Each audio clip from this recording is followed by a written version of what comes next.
Hi ವೀಕ್ಷಕರೇ, dream ಈಗ YouTube ಚಾನಲ್ಗೆ ಸ್ವಾಗತ. ತುಂಬ ದಿನ ಆಯಿತು ವಿಡಿಯೋ ಮಾಡಲಿಲ್ಲ, ಕ್ಷಮಿಸಿ. ಇವತ್ತಿನ ಮೊದಲ ಟಾಪಿಕ್ ಬಂದು ಇಂಟರ್ವ್ಯೂನ ಮೊದಲ ಹಂತ, ಸೆಲ್ಫ್ ಇಂಟರ್ವ್ಯೂ. ಹಾಗಿದ್ರೆ ಇಂಟರ್ವ್ಯೂನ ಮೊದಲ ಹಂತದಲ್ಲಿ ಏನನ್ನೆಲ್ಲ ಕೇಳ್ತಾರೆ, ಅದಕ್ಕೂ ಮುಂಚೆ ಇಂಟರ್ವ್ಯೂಗೆ ನೀವು ಹೇಗೆ ಬರಬೇಕು, ಇದನ್ನು ಒಂದಿಷ್ಟು ಪಾಯಿಂಟ್ಸ್ ಮಾಡಿದ್ದೀನಿ. ಬನ್ನಿ ವಿಡಿಯೋ ಸ್ಟಾರ್ಟ್ ಮಾಡೋಣ. ಮೊದಲಿಗೆ ನೀವು ನೀಟಾಗಿ ಹೇರ್ ಕಟಿಂಗ್ ಮಾಡಿಸ್ಕೊಂಡು, ನೀಟಾಗಿ ಶೇವ್ ಮಾಡಿಸ್ಕೊಂಡು, ಒಂದು ಒಳ್ಳೆ ಫಾರ್ಮಲ್ ಬಟ್ಟೆನ ಹಾಕ್ಕೊಂಡು, ಕೈಗೆ ವಾಚು, ಕಾಲಿಗೆ ಶೂ ಹಾಕಿರಬೇಕು. ಶೂ ಪಕ್ಕ ಹೇಳ್ತೀನಿ, ಫಾರ್ಮಲ್ಸ್ ಮಾತ್ರ ಹಾಕಿರಬೇಕು. ನೀವು ಹಣೆಗೆ ಅಥವಾ ಕೊರಳಿಗೆ ನೀವು ಜಾಸ್ತಿ ಕುಂಕುಮ, ವಿಭೂತಿ, ಭಂಡಾರ ಈ ಥರದ್ದು ಯಾವುದೂ ಹಚ್ಚಬೇಡಿ. ನಿಮ್ಮ ಭಕ್ತಿಗೆ ತಕ್ಕಷ್ಟು ಅನ್ನಾಗೆ ಚಿಕ್ಕದಾಗೆ ಹಚ್ಚಿದ್ರೂ ನಡೆಯುತ್ತೆ, ಹಚ್ಚದೇ ಇದ್ರೂ ಪರವಾಗಿಲ್ಲ, ಹಚ್ಚಲೇಬೇಕು ಅಂತ ಏನಿಲ್ಲ. ಹಾಗೆ ನಿಮ್ಮ ಕೈಯಲ್ಲಿ ಅಥವಾ ಕೊರಳಲ್ಲಿ ಚೈನು, ಬೆಲ್ಟು ಈ ಥರ ಯಾವುದೂ ಹಾಕಿರಬಾರ್ದು. ತುಂಬ ನೀಟಾಗಿರಬೇಕು. ಮುಖದಲ್ಲಿ ಸ್ಮೈಲ್ ಇರಬೇಕು. ಸಪ್ಪೆ ಥರ ಇರೋಕ್ಕೆ ಹೋಗ್ಬಿಡಿ. ಹೆದರೋ ಅವಶ್ಯಕತೆ ಇಲ್ಲ. ಕೆಲಸ ಬೇಕಾಗಿರೋದಕ್ಕೆ ನೀವು ನೀಟಾಗಿ ಭಯಭೀತರಾಗದೆ ನೀವು ಇಂಟರ್ವ್ಯೂನ ಅಟೆಂಡ್ ಮಾಡಲೇಬೇಕು ಅಂದಾಗ ಯಾವುದೇ ರೀತಿ ಮುಖದಲ್ಲಿ ಭಯ ಕಾಣಿಸ್ಬಾರ್ದು. ಮುಖದಲ್ಲಿ ನಗು ಇರಬೇಕು. ಅವರೇನೇ ಕ್ವಶನ್ ಕೇಳಿದ್ರು ನಾನು ಆನ್ಸರ್ ಮಾಡ್ತೀನಿ ಅನ್ನೋ ಕಾನ್ಫಿಡೆನ್ಸ್ ನಿಮ್ಮಲ್ಲಿರಬೇಕು ಫ್ರೆಂಡ್ಸ್. ಆಮೇಲೆ ಇನ್ನೂ ಒಂದು ಏನು ಅಂತಂದರೆ, ತುಂಬ ಜನ ಇಂಟರ್ವ್ಯೂಗೆ ಬಂದಿರ್ತಾರೆ, ಸ್ವಲ್ಪ ಹೊತ್ತು ವೆಯ್ಟ್ ಮಾಡಿಸಿರ್ತಾರೆ ಅಂದ ತಕ್ಷಣವೇ ನೀವು ಅಲ್ಲಿ ಪ್ರಿಪ್ರೇಷನ್ ಆಗಬೇಕೇ ಹೊರತು ಅವ್ರು ವೆಯ್ಟ್ ಮಾಡಿಸ್ತಾ ಇದ್ದಾರಲ್ಲ, ಏನು ಕೇಳ್ಬೋದು ಏನು ಕೇಳಿಲ್ಲ ಅಂತ ಹೆದರೋ ಅವಶ್ಯಕತೆನ ನೀವು ತಲೆಯಲ್ಲಿ ತುಂಬ್ಕೋಬಾರ್ದು. ಯಾಕಂದರೆ ಅವರು ವೆಯ್ಟ್ ಮಾಡಿಸೋದು ಇಲ್ಲಿವರೆಗೂ ಬಂದಿದ್ದಾರೆ, ಅಟ್ಲೀಸ್ಟ್ ಒಂಚೂರಾದರೂ ಏನಾದ್ರು ಓದ್ಕೊಳ್ಳಿ, ನಾನೇನಾದರೂ ಕೇಳೋ ಕ್ವಶನ್ನಿಗೆ ಇವರು ಆನ್ಸರೇಬಲ್ ಆಗಿಲ್ಲ ಅಂತಂದರು ಬೇಸಿಕಲಿ ಅವ್ರು ಕೇಳೋ ಪ್ರಶ್ನೆಗಾದರೂ ಉತ್ತರನಾದರೂ ಬರಲಿ ಅವ್ರ ಬಾಯಲ್ಲಿ ಅನ್ನೋ ಕಾರಣಕ್ಕೆ ತುಂಬ ವೆಯ್ಟ್ ಮಾಡಿಸ್ತಾರೆ. ಕೆಲವರು ಬೇಗ ಇಂಟರ್ವ್ಯೂ ತೊಗೊಂಡ್ಬಿಡ್ತಾರೆ. ಏನಕ್ಕೆ ಅಂತಂದರೆ, ಇಂಟರ್ವ್ಯೂ ತೊಗೊಳ್ಳೋ ಹಂತದಲ್ಲಿ ಅವ್ರಿಗೆ 2 ಆಪ್ಷನ್ ಇರುತ್ತೆ ಸ್ನೇಹಿತರೆ. ಒಂದು, ವೆಯ್ಟ್ ಮಾಡಿಸಿದ್ರೆ ಅವನು ಏನಾದರೂ ಇನ್ನೂ ಪ್ರಿಪೇರ್ ಆಗ್ಬೋದೇನೋ ಅನ್ನೋದು. ಎರಡನೇದು, ಬೇಗ ಏನಕ್ಕೆ ಇಂಟರ್ವ್ಯೂ ತೊಗೋತಾರೆ ಅಂತಂದರೆ, ಅವ್ರಿಗೆ ಬೇಕಾಗಿರುವಂತಹ ಪರ್ಸನ್ ಅವರು ಬೇಗ ಹುಡ್ಕೊಳ್ಳೋಕ್ಕೆ ತುಂಬ ಹುಡುಕಾಡ್ತಿರ್ತಾರೆ ಅಂತ ಅರ್ಥ. ಇದಿಷ್ಟೇ.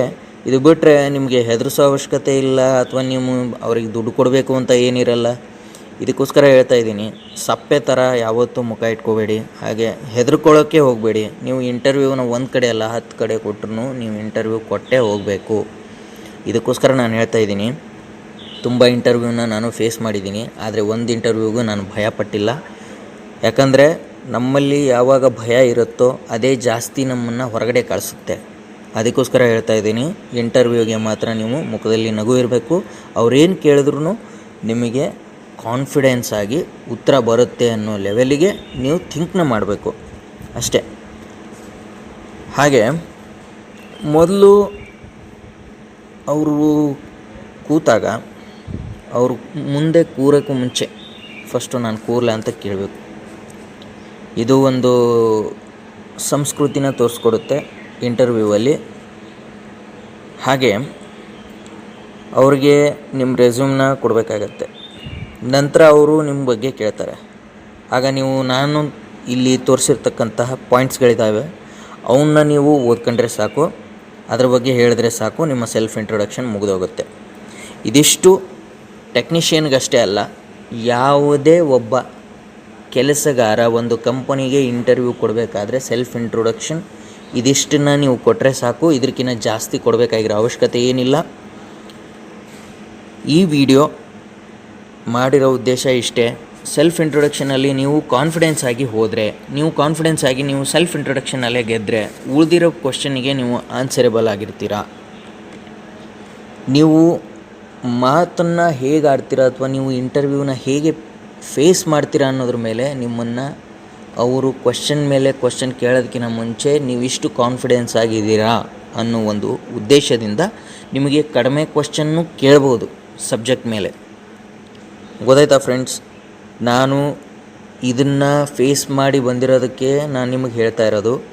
ಫಸ್ಟ್ ಆಫ್ ಆಲು ಈ ವಿಡಿಯೋ ಇಷ್ಟ ಆದರೆ ಲೈಕ್ ಮಾಡಿ ಮತ್ತು ಶೇರ್ ಮಾಡಿ. ಇದು ಟೆಕ್ನಿಷಿಯನ್ಗಷ್ಟೇ ಅಲ್ಲ, ಎಲ್ರಿಗೂ ಸಂಬಂಧಪಟ್ಟಿರ್ತಕ್ಕಂಥದ್ದು. ಹಾಗೆ ಮುಂದಿನ ವಿಡಿಯೋದಲ್ಲಿ ಎಲೆಕ್ಟ್ರಿಷಿಯನ್ಗೆ ಸಂಬಂಧಪಟ್ಟ ಪಾಯಿಂಟ್ಸ್ ಬಗ್ಗೆ ಹಾಗೂ ಅದರ ವಿವರಣೆಯೊಂದಿಗೆ ನಿಮ್ಮನ್ನು ಭೇಟಿ ಮಾಡ್ತೀನಿ. ಧನ್ಯವಾದ.